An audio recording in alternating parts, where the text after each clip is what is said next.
Travelogue by Irfan.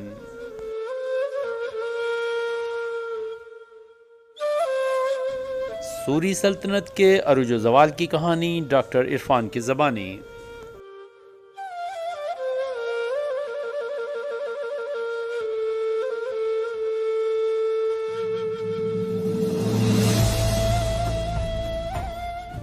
قسط number 5. Sorry سلطنت کے ایک ہی وقت میں 5 حکمران اور سقوط سلطنت. ویڈیو اچھی لگے تو لائک کیجئے، شیئر کیجئے، اگر آپ نئے ہیں تو چینل کو سبسکرائب کیجئے.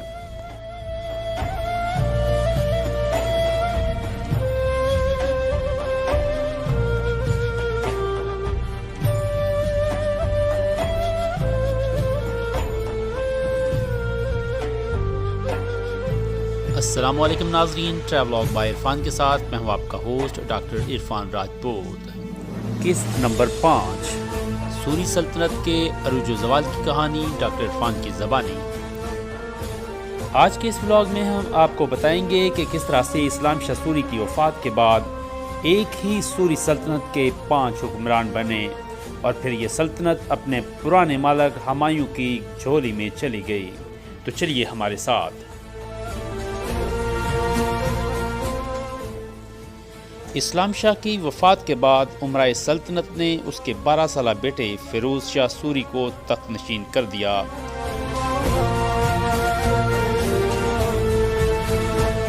لیکن اسلام شاہ کے سالے مبارز خان محمد شاہ، جو کہ اس کا چچزاد بھائی بھی تھا، اس نے فیروز شاہ کو قتل کر دیا اور خود تخت پر بیٹھ گیا.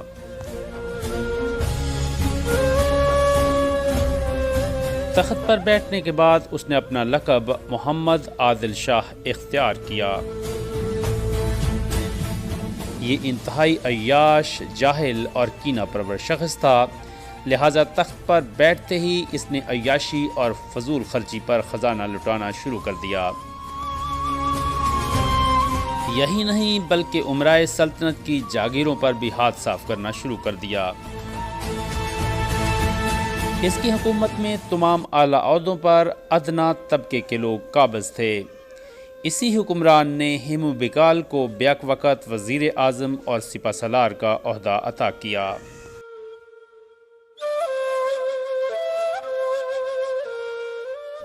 عادل شاہ کی نااہلی کی وجہ سے شیر شاہ سوری کی مثالی سلطنت ٹکڑے ٹکڑے ہو گئی اور اس سلطنت کے 5 ٹکڑے ہو گئے.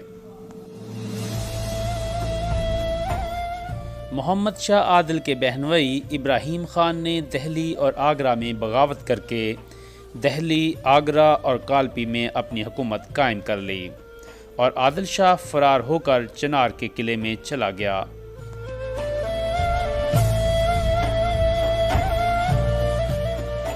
اور اس نے بہار، جونپور اور گنگا کے مشرقی علاقے پر ایک نئی بادشاہت قائم کر لی.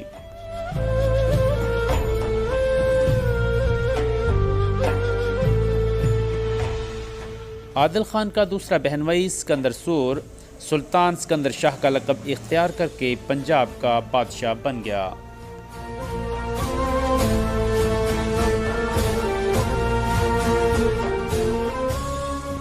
عادل خان کا تیسرا بہنوئی سلطان محمد شاہ سور کا لقب اختیار کر کے بنگال میں فرمان روا بن گیا. شجاعت خان مالوا کا حکمران بن گیا.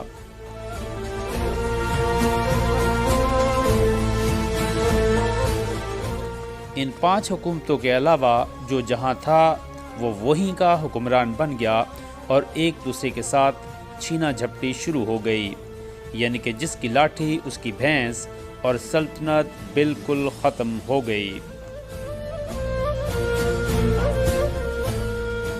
جب ہمایوں کو ہندوستان کی خبر ملی تو اس نے اپنی سلطنت واپس لینے کے لیے ہندوستان پر حملہ کر دیا اور 1555 میں پنجاب کو فتح کر لیا.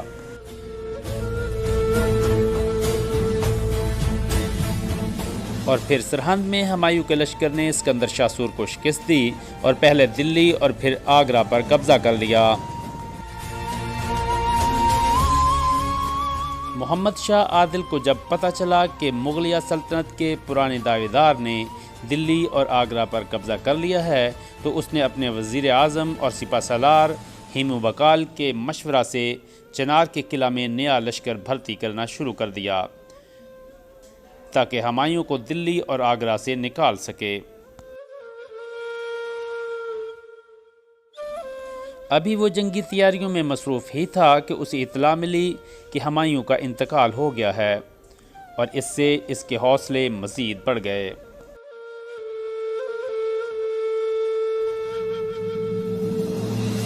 اب ہیمو بقال نے عادل شاہ کو چنار قلعہ میں چھوڑا تاکہ پٹھان بغاوت نہ کر دیں، اور خود 1000 ہاتھی اور 50,000 سواروں کے ساتھ مغلوں کا مقابلہ کرنے کے لیے آگرہ کی جانب آگے بڑھا۔ مغلیہ فوج کے سردار سکندر خان ازبک اور دوسرے سرداروں نے جب اتنا عظیم الشان لشکر دیکھا تو گھبرا گئے، کیونکہ مغلوں کا لشکر اس کے مقابلے میں بہت چھوٹا تھا، لہٰذا وہ بغیر لڑے ہی 1556 میں آگرہ کو چھوڑ کر دہلی چلے گئے۔ اب ہیمو بقال آگے بڑھا اور دہلی میں مرزا تردی بیگ کو شکست دے کر دلی پر بھی قبضہ کر لیا، اور تردی بیگ پنجاب کی طرف بھاگ نکلا۔ اب ہیمو بقال نے دلی پر قبضہ کرنے کے بعد پنجاب کا رخ کیا، اور پانی پت کے میدان میں اس کا سامنا بیرم خان سے ہوا۔ اس جنگ میں ہیمو بقال کی آنکھ میں تیر لگنے کی وجہ سے زخمی ہوا اور گرفتار ہو گیا۔ بیرم خان نے ہیمو بقال کو فوراً قتل کر دیا، اور یوں شیر شاہ سوری کی بنائی ہوئی سلطنت پانی پت کے میدان میں بیرم خان کے ہاتھوں اپنے اختتام کو پہنچ گئی۔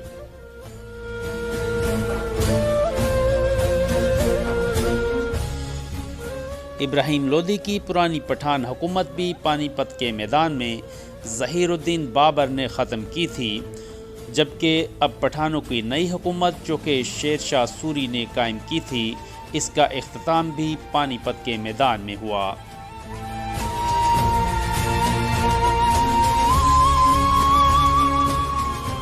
اور اس طرح سے شیر شاہ سوری کی بنائی ہوئی سوری سلطنت کا خاتمہ ہوا۔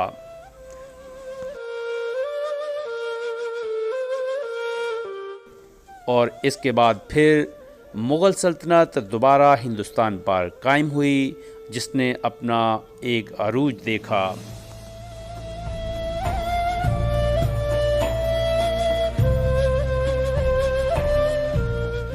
ناظرین، ویڈیو اچھی لگے تو لائک کیجئے، شیئر کیجئے، اگر آپ نئے ہیں تو چینل کو سبسکرائب کیجئے۔ ملتے ہیں نئے ولاگ کے ساتھ، تب تک کے لیے اجازت دیجئے، اللہ حافظ۔